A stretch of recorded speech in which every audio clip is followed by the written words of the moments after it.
Greetings, ladies and gentlemen. Today is April 26th, and the Astros are bad. The White Sox are bad. Umpiring is bad. Let's talk about it.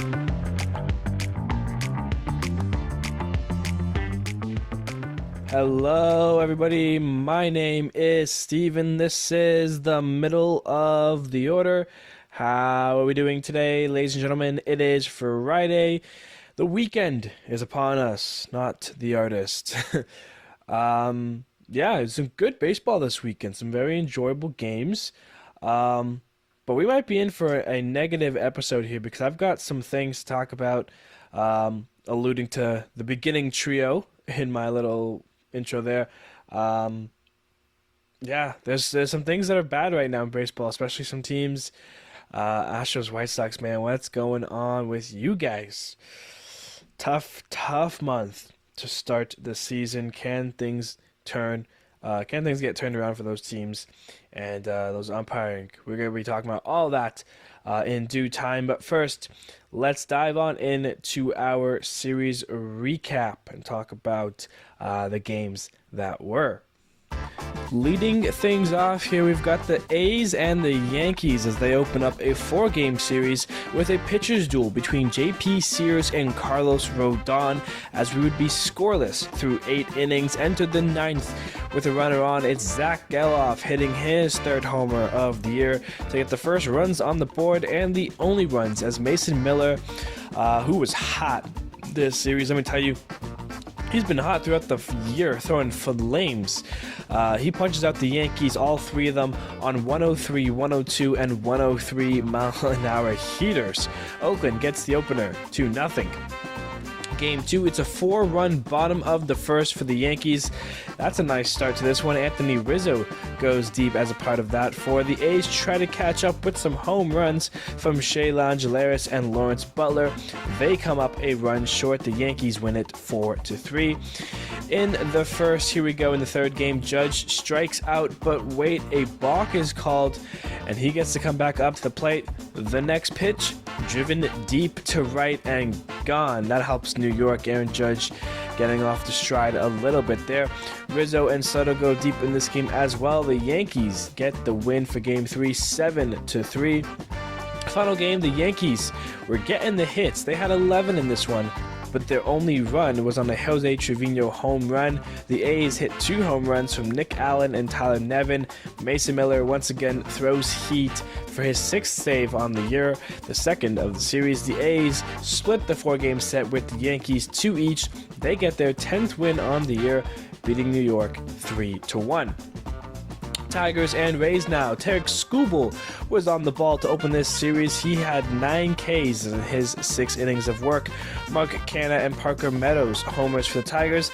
They come to the Trop and take the first game of the set 7-1. Game 2, it's Riley Green with a big game. He has 2 homers in this game here. Mark Canha joins him for his 2nd of the series. The Tigers do it again, get the win 4-2. Randy Arozarena trying to get out of his slump that he's been on. He gets some confidence with a 1st inning home run in this one. Later on, it's tied up at 5.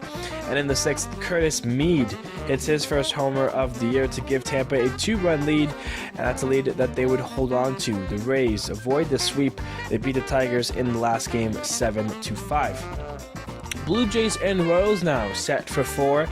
Bo Bichette and the Blue Jays get to Brady Singer as he delivers a bases-clearing triple in the 3rd to get the Jays an early 3-0 lead. That would turn to 5-0 after the red-hot Dalton Varsho hits another home run in the week, his 6th of the year.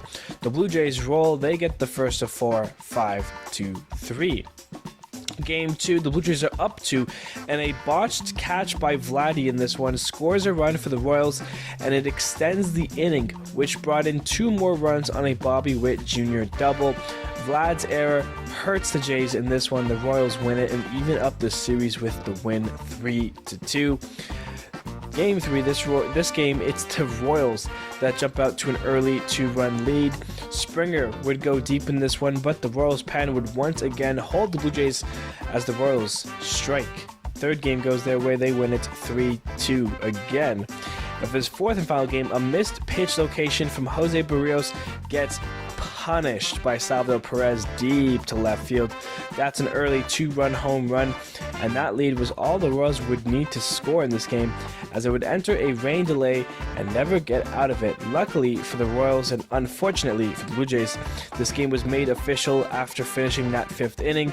They never got to finish this game, and it was ruled in the Royals' favor. The Royals win this one only playing 5 innings. They win 3 of 4 against Toronto, and they take it 2-1. Red Sox and Guardians. Lively pitched great, only making one mistake, and that was a solo shot given up to Wilyer Abreu. Thankfully, that was Boston's only run, as Jose Ramirez would go deep in this game, and Cleveland would end up on top as they win the opener 4-1. Connor Wong with a great game as he homers twice. Rafael Devers goes yard in this one as well. The Red Sox don't look back. They even up the series with the win 8-0. Boogity, boogity, boogity. Will Brennan, he starts scoring with a solo shot in the second, but that's only one run, right? Later on in the inning, it's Jose Ramirez, a grand slam to complete the 5-run frame and the big early lead for the Guardians that the Red Sox aren't able to catch up to. Cleveland wins 2 of 3. They beat the Red Sox 6-4. White Sox and Twins. The Twins meet up with the White Sox for a 4-game series at just the right time. The Sheriff, Chris Paddock, looks great to open the series. 10 strikeouts as Eduardo Julien goes deep, and it wouldn't be his only home run of the series.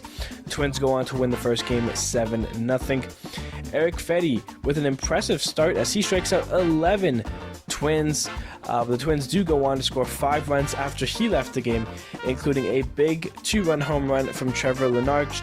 And then in the bottom of the 9th, down 1, Byron Buxton ties it with a solo shot. That leads up to Alex Kirilloff, who walks off the game on a single. The Twins come back in the 9th. They get the win and beat the White Sox 6-5. Kevin Pillar and Corey Lee go deep in the 3rd for the White Sox, but they were already down 4 thanks to a 3-run home run from Willie Castro. The Twins add on and win again 6-3. Last game, the Twins hit 5 home runs, all solo shots in this one, starting with Eduardo Julien and Ryan Jeffers, who go back-to-back in the 6th. Then, very next inning, Eduardo Julien again, his 2nd of the game and 3rd overall in the series. And then in the 8th, it's back-to-back again. This time it's Carlos Santana with his 1st of the year and 1st as a Twin.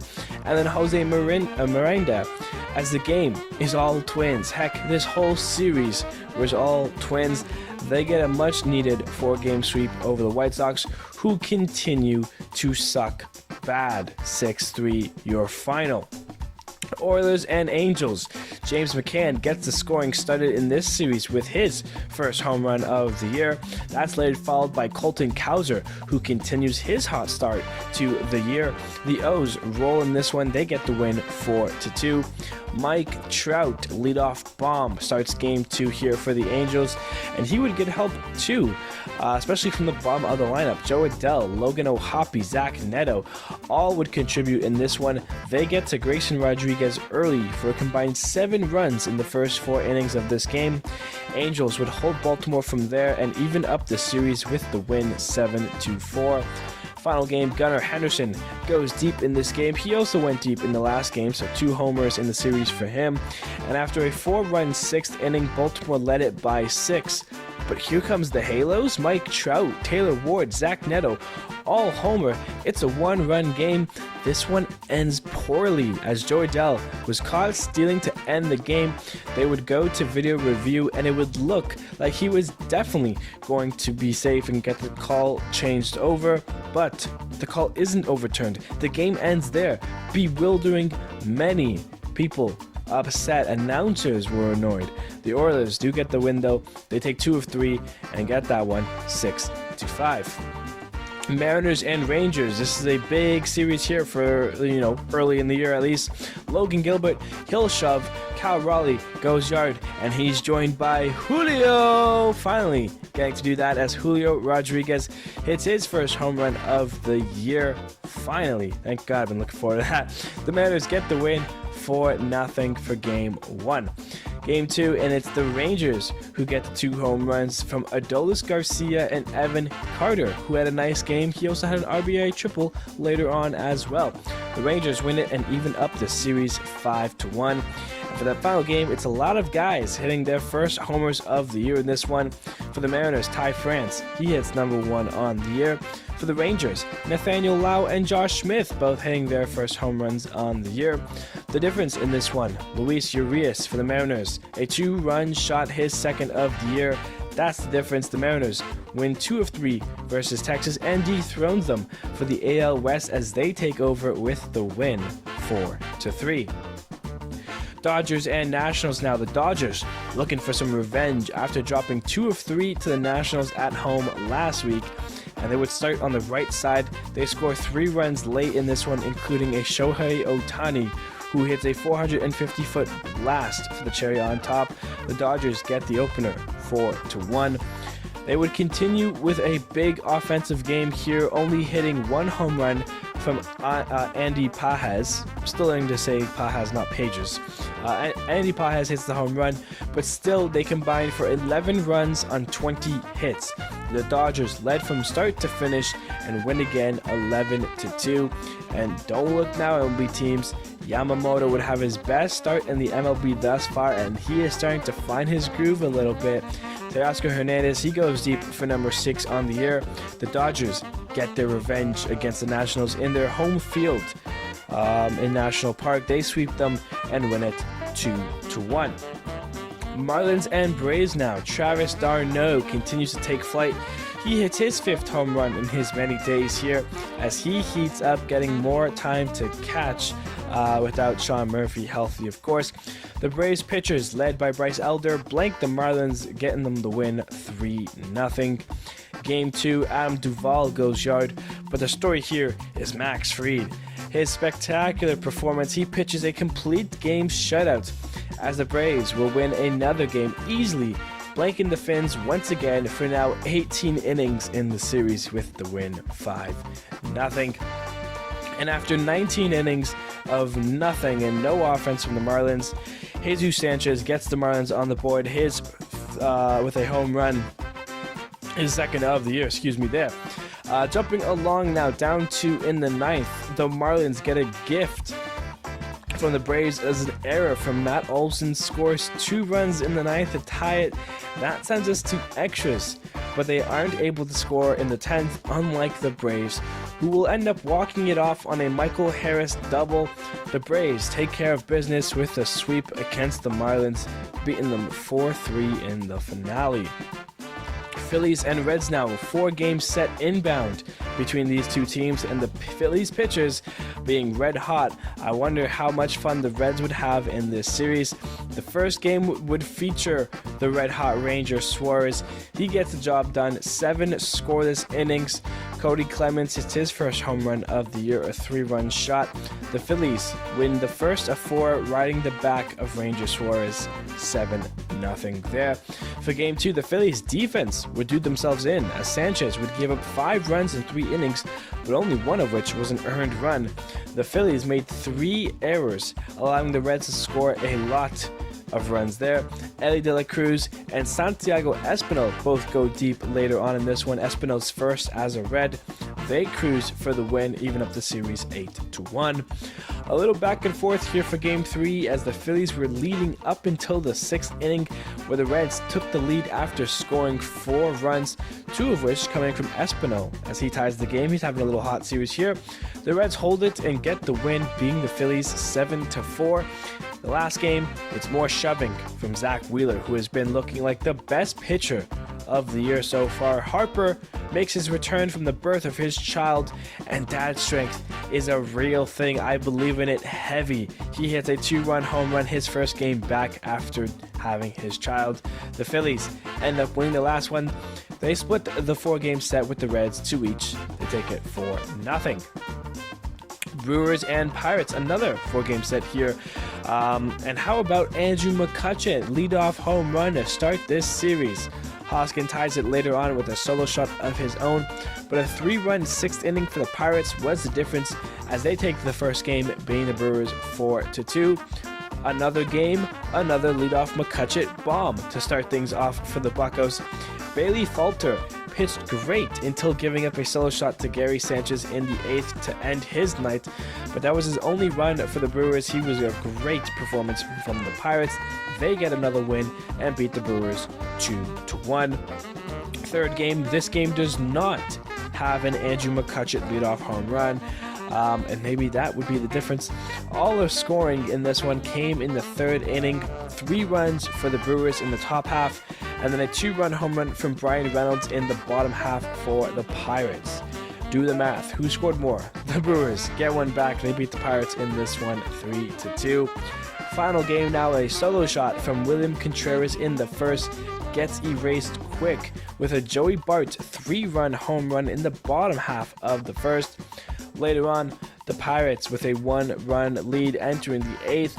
Former Yankee teammates Aroldis Chapman faces off versus Gary Sanchez, and it's so scary Gary who wins the matchup. He drives the big go-ahead 2-run home run off of Chapman for the Brewers. The lead is held on from them. They split the 4-game set after losing the first 2, win the last 2. They beat the Pirates 7-5.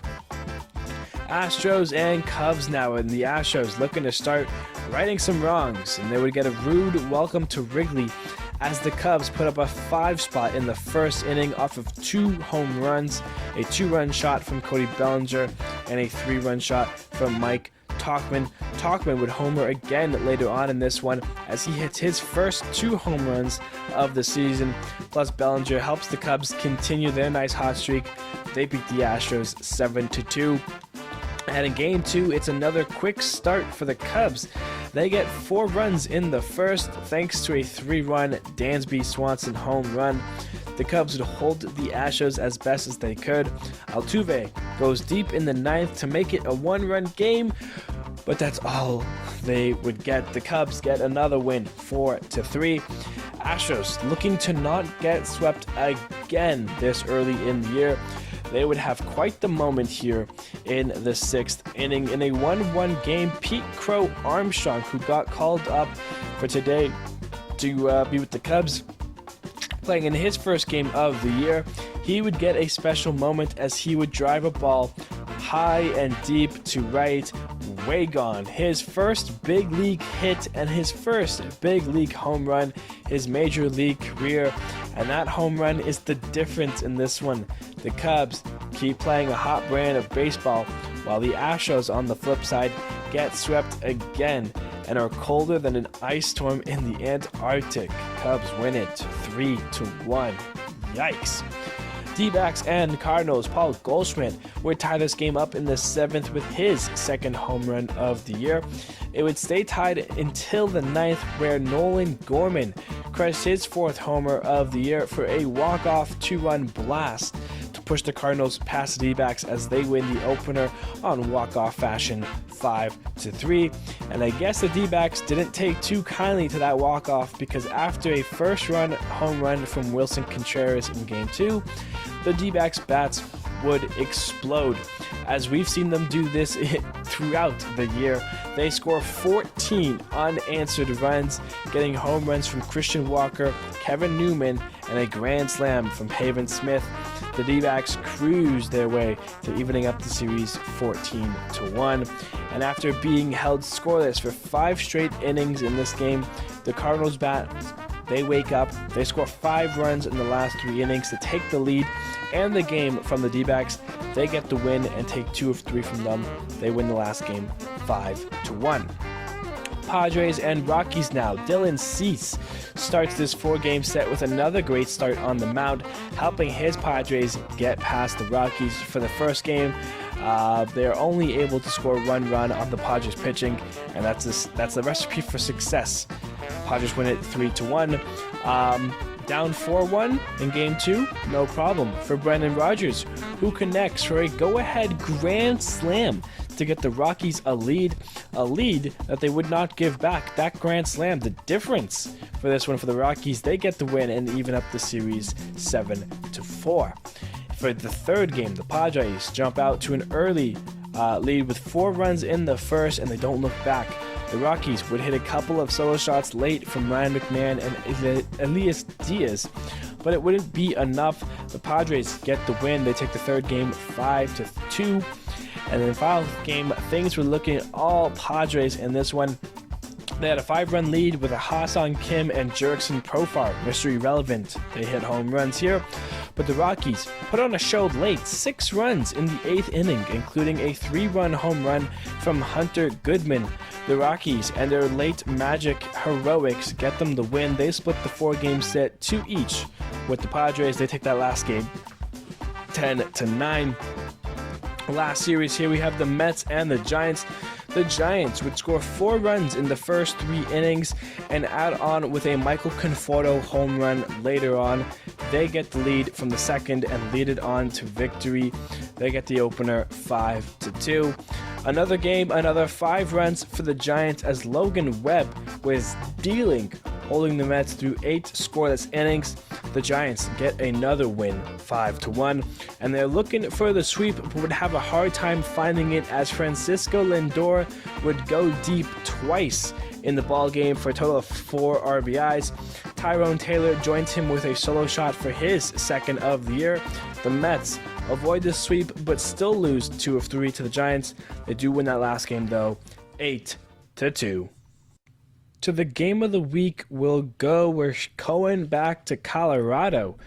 Padres and Rockies, that final game was a fun one. Bottom of the first, Elias Diaz, a sac fly, gets the Rockies a 1-0 lead early. But here comes San Diego. Jose Azocar, he'll ground out, but a run will score there in the top of the second.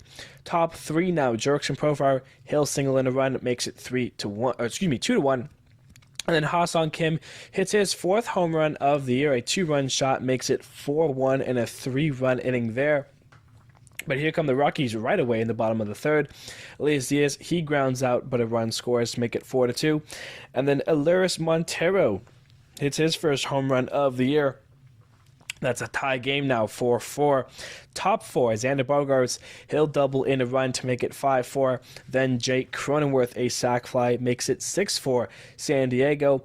Top 7, Jurickson Profar, his 3rd home run of the year. A 2-run shot makes it 8-4 San Diego. And then in the top of the 8th, Gary Rosario, he'll single for the Padres. It's 9-4. That game is done in the 8th inning there.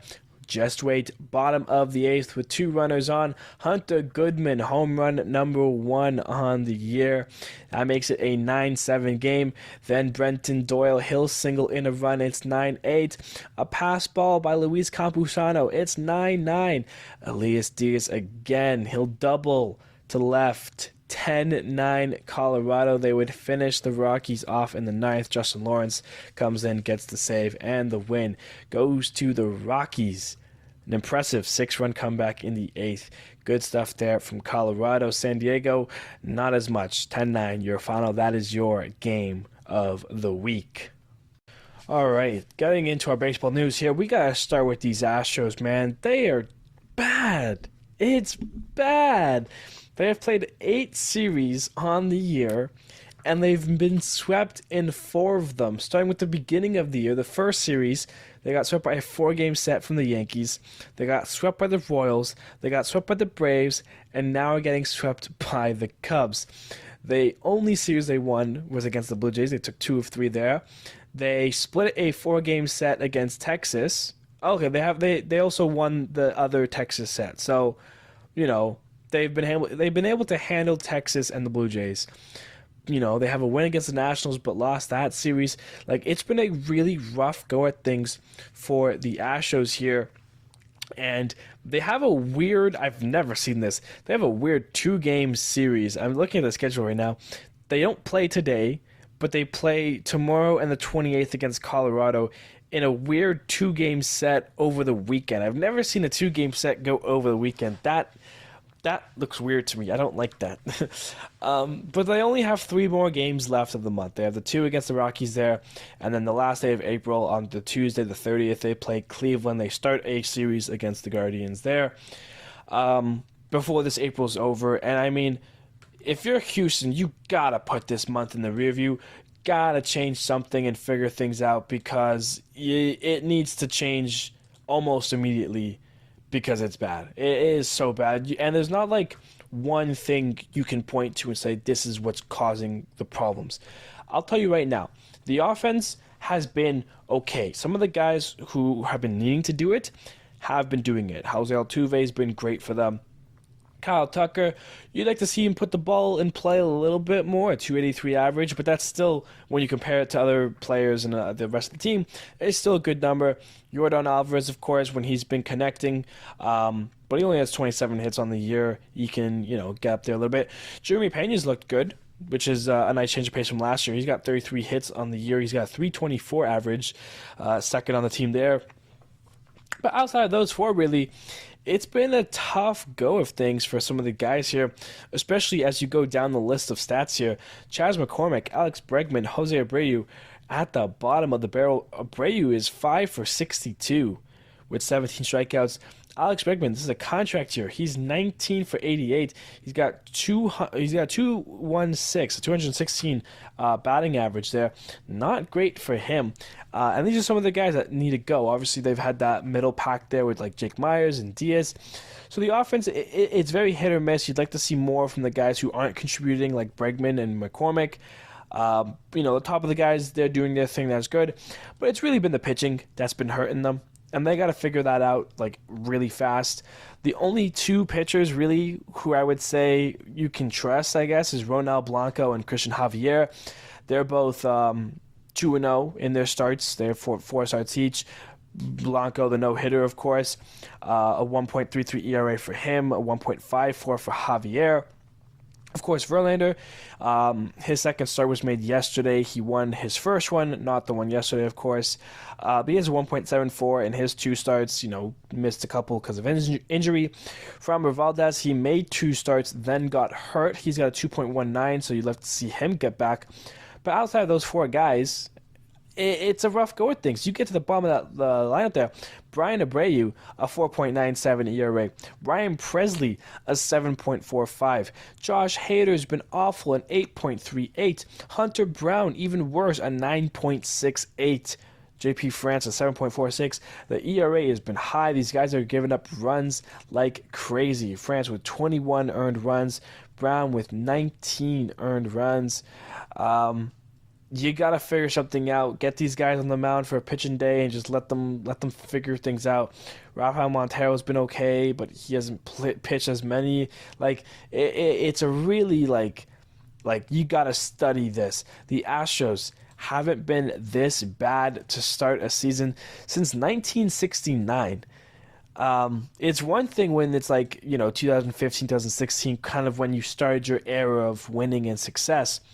But this is going back to 1969. That's almost towards where your team was created as a whole. There needs to be a fix and fast. If I'm Houston, I'm trying to win both of these games against Colorado. If they lose both of these games, if you go 1-1, it's whatever. You want to get both of them. You know what? I just realized, and I just think why it's a 2-game set. It's the Mexico series. I didn't even realize that it's the Mexico series between the Astros and the Rockies. So that explains why it's a 2-game set. That's different. I apologize for my previously made comments. But yeah, so they're gonna be in Mexico for these 2 games. So it's gonna be fun. Maybe that's gonna help. I'm gonna make that the motto here for the Astros here. You're gonna be in Mexico for 2 days here. You're gonna enjoy your time. You're gonna have some fun battling it out against Colorado. And then you're going to come home and you're going to take on the Guardians and start your May hot. You go Guardians for 3, then Seattle. That's a big series right there. And then the Yankees. You guys need to get your revenge on the Yankees. You need a hot start to the month there. It'll help if they're playing Oakland in the month. They play Oakland, I think, 6 times in the month of May. 7 times in the month of May. But yeah, so this Mexico series is a changing point for the Astros. The Astros are no longer going to suck. That's the motto I'm going to have. We're going to be talking about them on Monday, talking about the Mexico series, and we're going to be talking about how the Astros put up a combined 23 runs, held the Rockies to 3, looked good, and this is the change of the Astros that they're going to need. I'm hoping for them at least, because if not, it's starting to look like yes, we're only about to be a month in. Like we're a month into baseball already almost. That's crazy. But hey, this has been a really poor month from the Astros right now. They are dead last in the AL West, and the only reason that they're not as the worst team in the AL is because the White Sox are in the division there. And let's be honest, we knew the White Sox were going to be bad. Like, it wasn't like the White Sox were supposed to be a good team. They had some fun pieces, some fun names that they acquired that's like, okay, let's see what we have here. Let's have some fun, try this here, try this here. We're almost a month into the season, and it is super clear that it hasn't worked. It just has not worked. The White Sox are on a 7-game losing streak. They're 1-9 in their last 10. They've played 25 games and won 3 of them. That is a recipe for not good. They have their first win against the Braves earlier in the month. They have a win against Cleveland, and they have a win against the Royals. They've been swept by the Twins. They've been swept by the Phillies. They've been swept by the Royals in a different series.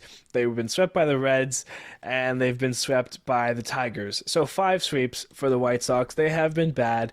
And you can circle everybody. There hasn't been a great player. Gavin Sheets leads the offense right now in OPS at 825. Which is just, 800's about league average. So, that's just slightly above league average. The second guy is Corey Lee. That's the backup catcher, who's the second highest in OPS. That's above guys like Yoel Moncada, Luis Robert. Yes, they're hurt. But even when they were playing, they only had a 774, a 741 OPS. Paul DeYoung, Kevin Pillar, Eloy Jimenez has looked mediocre. Andrew Vaughn, Andrew Benintendi, those 2 guys have been awful. 165 batting average for Andrew Benintendi, a 170 for Andrew Vaughn. Martin Maldonado, he's batting 048, just 2 for 42, and has been awful. Pick your fielder. It's bad. Dominic Fletcher's been poor. Danny Mendick's been bad. The offense hasn't been there, and that's why they set records this past week, because they're the first team ever in MLB history to be shut out 8 times in their first 22 games. That is not history you want to make. They've played some good pitching teams, the Reds, the Phillies, the Royals, the Guardians, the Braves. So, good pitching, but, their offense is just really bad. Gavin Sheets is the only guy playing up to league average. Everyone else is below league average, and it's not even like they're just below league average. They're plummeting to the floor. Andrew Benintendi's 3.9 OPS, 39 or 390 OPS, whatever you want to call it. It's bad. Robbie Grossman's bad. He hasn't been playing well. 9 for 49. They're going to throw in whoever they can and go out there and try. And it's just not going to work. And that's only the offense side. Looking at the pitching, it's not any better. Eric Fetty, who's, kind of had a nice turnaround since coming back into the major leagues, obviously. He obviously spent some time in the MPB in Japan. So far with the White Sox, in his return to MLB, he's made 5 starts. He's won 1 of them. Hasn't lost yet. He has a 2.73 ERA, and he struck out 30 batters. He looked good. Michael Kopech hasn't figured it out in the bullpen. As a starter, you thought, okay, maybe not the case. Let's try him in the bullpen. In his 10 games, he has a 4.38 ERA, and he's lost 2 of the games to the White Sox. Tim Hill, a 4.7 ERA out of the bullpen's been bad. Dominic Leone, a 5.73 out of the bullpen's been bad. Chris Flexen making starts, a 6.41. He's been awful. Davey Garcia out of the bullpen, a 6.57. He's been awful. Garrett Crochet, he's got electric stuff. He has 40 strikeouts. He's great, at times. but he's still giving up 21 earned runs in his 6 starts made, a 6.43 ERA. He's 1-4 for them. He is not winning games. He's given up more runs than his team. And let's be honest, it doesn't help that the White Sox can't score for him. But still, 6.37 is really high for him. Michael Soroka, he's been trying to figure things out. He has a 6.83. It's just not, like, you could just find problems with these White Sox players right now. Whether it be on the pitching, whether it be on the offense, they're on a 7-game skid right now. And they have a series against Tampa Bay. I don't know. I don't know. I don't think so. I think the White Sox are this year's Oakland A's. They have a negative 85 run differential. Just scrolling through it right now, the next team that's close to that number, the second team, is negative 56, the Colorado Rockies. That's still nearly 30 run difference for the White Sox. They have been awful at 3-22. And at this rate, they're not going to get to 10 wins until June. I really hope, for the White Sox sake, that that's not the case. They are just bad, and it's not going to be long before we stop talking about them for the year, because they are going to be eliminated really quick. 3-22 on the year. That is crazy. The White Sox need to figure something out, and quick. Okay, now we got to talk about the umpiring situation that's been going down in MLB right now, because it has been a bad go of things here recently, and especially this week. I've got stories here. You know, it's not just me saying, "Oh, umpires are bad," and when I'm talking about the strike zone, this is just stuff in general. Where do I want to start? Well, let's start with the big one for me, and that was with Hunter Wendelstedt in the A's and Yankees game. First inning, you know, Yankees and Boone, Aaron Boone, the Yankees manager, already upset with the strike zone. He already takes his mask off, tells Boone, it's like, hey, not another word out of you, like, you're gone after that, like, I can't. And then the camera is clearly, like when you're watching the game, it's just clearly pointed on Boone. He's just sitting there enjoying the game, chewing his bubblegum. He's not saying a single thing. And then 2 seconds later, Hunter Wendelstedt ejects him, and Boone is livid, obviously, because he's saying he didn't say anything. A fan yelled at the umpire, and he ejected Aaron Boone. He came out after the game. Some of the quotes that he said was basically, you know, Aaron Boone is the manager of the New York Yankees, and that he's responsible for everything that happens in that dugout. I don't want to eject a ball player. We need to keep them in the game. That's what the fans pay to see. Aaron Boone runs the Yankees. He got ejected. Apparently, what he said was that there was a fan right above the dugout. This isn't my first ejection in the entirety of my career. I have never ejected a player or a manager for something a fan has said. I understand that it's going to be part of a story or something like that, because that's what Aaron was portraying. I heard something come from the far end of the dugout. Had nothing to do with his area, but he's the manager of the Yankees, so he's the one that had to go. This is awful. Awful umpiring. This is somebody, and the quotes afterwards make it worse. This isn't a human being who can sit there and it's like, hey, I made a mistake. I thought Boone was the one who made the comment. It wasn't him. I apologize to him and the Yankees. That is ridiculous. The manager, you know, obviously, yes, the fans come for the players. He's right. That's the only statement that he said that's right. The fans do come for the players. When I go watch a baseball game, I want to see with my favorite players, the star players to watch, in a series, in a game. That's, yes, accurate. So yes, if you're going to eject somebody, you eject a manager. But you don't eject a manager because, why not? Because it's fun. Like, a fan said something, you cannot eject the manager for something the fan said. If that was the case, managers would be ejected every single game. The managers are an important part of the game. They help run the ball club. Yes, the team still manages, and they still can win without them, and you know, the bench coach. Like, that's why there's so many coaches. But still, you can't sit there and say that you were right in that scenario, which is what he did. All he had to do in the comments afterward was say, hey, I made a mistake. Like, I apologize. And that's all. And this would not be a story. Now it's a huge story, or something that I think is a huge story, because how can you be an MLB manager and get butt hurt by a fan and eject the manager because of that in the first inning, let alone if it's a ninth inning and the game's pretty much over, then like a little bit different. But it's the first inning of a brand new ball game, and the Yankees are now down their manager. I hate that. I think this is an awful umpire in the game right now. And he's not the only awful umpire in the game right now. There are just some guys who do not belong in baseball. That's one story that happened this week. Staying with the same series even, I don't know which umpire called it, but in the first inning, the A's pitcher, I'm forgetting who he is at the time, he strikes out Aaron Judge, and then a home plate calls hands like a hang on, third base umpire, whoever it was, maybe it was Hunter Whittlestead again. He called a balk, and brings him back to leading the Judge home run. I watched the replay, I could see what he's looking at, but I don't know if that's considered a balk or not. Like, can you call it after the pitch has been made? Like, if you're gonna call it. Like, obviously, maybe I wasn't watching it. I didn't sync it up real time and everything. Maybe he did, but the broadcast did an awful job of showing that it happened before the pitch. It looked like after the umpire called strike three is when the balk was made, which is just ridiculous because that led to the Judge home run, obviously, and hurt the A's in that way. But that's just another weird situation. The Braves and Marlins, there was a situation where it was Michael Harris batting. Marlins strike him out, or it's a foul tip that hits like the ground/cleat of the catcher.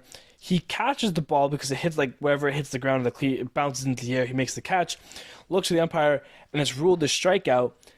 Obviously, Brian Snitker's upset about that because the dirt flew up. So the ball hit the dirt, not the glove or the cleat. So it should have been a foul ball. Replay shows that it should have been a foul ball. And things aren't overturned. And he's called out on strikes on a ball that hit the ground, not the cleat. It's just been a really bad umpiring. The Angels and the O's game. This one's not on the umpiring, but that's still something to talk about. The end of the game, the stolen base by Joe Adell. He gets called out. You look at the replay review. They had like 5 or 6 angles that they showed. 3 of them were super obvious that Adell got in there and he was safe. And they didn't overturn the call. And if you watch the Angels broadcast, I mean, the announcers were pissed because how do you not make that? That one's out of the umpire's discretion. I'm not blaming the umpires for that call. It's New York, the people who are in the replay review booth who handled that thing. But that's a huge blunder because that's a go ahead or tying run in scoring position on second base. Adell is fast. A single ties the game. And they don't overturn that call. There was definitely enough evidence. It wasn't like a very close but kind of safe call. It was touches the bag, frame, tagged out. So I don't know how that was changed. And it's just bad. And this is just the stuff that's going on the field. Obviously, some of the umpires making awful strike calls. There needs to be a huge change next year because it's so bad. Scherzer was talking about, he had some quotes after something in Texas. He had some quotes saying, I don't know how we have to do it, but let's rank the umpires and the bottom 10, 10% need to get relegated. They need to be out of the game. There's just some umpires who, whether they can't call balls and strikes for the love of them or just love to eject people or there's just some umpires that do not belong in this game of baseball right now. Whether they got to bring the ball strike system to MLB, but the umpires love to just make the game about themselves. Some umpires, of course, are true and authentic and are good, and even when they make mistakes will own up to their mistakes. But those old guys who will make a mistake and then blame something else or not take accountability for it, or like Angel Hernandez who just calls whatever he feels like whenever he wants to, those guys need to go. It's not working. We need proper guys who are going to officiate a game properly, not make the game about themselves, not take control of the actions in that game, and that's what we need right now. And until we get that, baseball's hitting, it's taking a hit in the watchability because there's nothing worse right now than seeing a guy get struck out a guy who strikes out on 3 pitches that all would have been balls. Like that's infuriating, especially in close, 1 run, 2 run games late in like the eighth, ninth inning. When stuff like that happens, it is you want to strangle like the umpire. Like it's bad. They gotta fix it. They have to fix it. All right, let's calm down a little bit here and finish with some baseball news here. Talk about MLB is bringing back Player Weekend. That's a huge success. August 16th to August 18th, we'll get to see players in their national what am I natural national in their natural element. What they want to wear for their bats, their cleats, their hats. They get to have the fun with it. It's a great 3 games. If your team's hosting in that weekend, I definitely would recommend going out to one of those games and enjoying it. I think I read something that's going to be back without the nicknames. So it's like MLB's like, let's have some fun, but not too much fun, because obviously the nicknames were a great part of it. And when they did have it for the 2-3 years that they did. And so if the nicknames aren't coming back, that's a little unfortunate. But I'm assuming it's still going to be a great 3 games there for the teams and an enjoyable weekend there. So Player Weekend is back. That's exciting. And speaking of guys that are back, Johnny Cueto is back. Hello, hello, hello. He signs a deal with the Texas Rangers. Of course, they've had a couple of, injuries, pitchers not working out right now. Things aren't going their way. So he finds his way onto the team for now. So he hasn't made it into a game yet. Wonder when he will. Going to be 38 this year. He signed with Miami on a 1-year deal last year. In 13 games, he pitched to a 6.02 ERA. He was 1-4 last year in 52 innings and struck out 39 batters. So it's kind of what you're going to get. He's going to get you his best effort. He's going to try to get you 5-6 innings. He's 38. Don't expect much, but it's still fun, I guess, to see him around and to see him, add one more team to his resume and, have maybe one last goodbye. I don't know how he's feeling about his, body. Is he still thinks he can still go for another year or two? Does he think he's got a little bit left in the tank still? But it'll be exciting to see him back on the mound with the champion Rangers. So that's something to watch out for. Okie dokie, now let's take a look at those injury updates for you here. Not the biggest list here, but still some big names. Blake Snell has struggled with the Giants, maybe because he's hurt. He's on the IL now with a left adductor strain, so maybe that'll get a chance for him to kind of right his ways. Brian Bello, the Red Sox, he's on the IL with a right lat tightness. Cody Bellinger on the IL with a fractured rib. Of course, that's why Pete Crow Armstrong was called up. So it's big for Bellinger. Hopefully the Cubs can get him back. And then the Mariners are losing J.P. Crawford on the IL, a grade 1 oblique strain, so that will keep him down for a little bit there. But that is your very small and simple injury update. Which brings us to our outstanding performances. And we've got some nice names here. So starting things off, J.P. Sears has looked good in a couple of his last starts with Oakland. 6 innings pitched, 3 hits, no earned runs, a walk, and 7 Ks against the Yankees. Tarek Skubal with your Tigers, 6 innings pitched, 3 hits, no earned runs, no walks, 9 Ks. Chris Paddock, I don't remember seeing this good of a start from Chris Paddock since his rookie year with the Padres. 7 innings pitched, 6 hits, no earned runs, no walks, 10 Ks. He looks great right now. Ranger Suarez on the list. There's always going to be some Philly pitching on the list here. 7 innings pitched, 2 hits, no earned runs, 1 walk, 5 Ks. Dylan Cease, 7 innings pitched, 1 hit, 1 earned run, no walks, 8 Ks. Ben Lively, 6.1 innings pitched, 5 hits, 1 earned run, no walks, 7 Ks. Bailey Falter with the Pirates, 7 innings pitched, 3 hits, 1 earned run, 2 walks, 8 Ks. Max Fried, complete game shutout, 9 innings pitched, 3 hits, no earned runs, no walks, 6 Ks. Eric Fetty with your White Sox, good news there. 6 innings pitched, 3 hits, 1 earned run, no walks, 11 Ks. Logan Webb, 8 innings pitched, 6 hits, no earned runs, 1 walk, 4 Ks.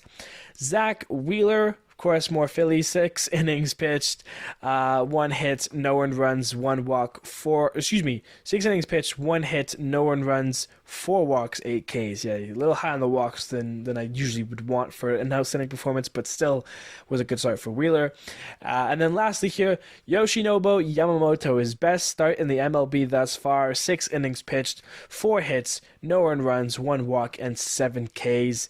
Don't let him get into form, to say the very least there. Taking a look now at our stats leaderboard for the year here. We've got some more updates every week here. Average, Mookie Betts now leads it at 374. Mookie Betts now stands alone in the hit category, leads it with 40 hits on the year. Mike Trout was tied with O'Neill, was tied with Ozuna. He is now alone, leading the league in home runs with 10. Marcell Ozuna still leads the league in RBIs with 29. Mookie Betts in runs with 27. We have a 3-way tie for walks. Juan Soto has company. Mookie Betts, of course, is Mookie Betts, as well as Riley Green from your Tigers. The 3 of them are tied with 21 walks each.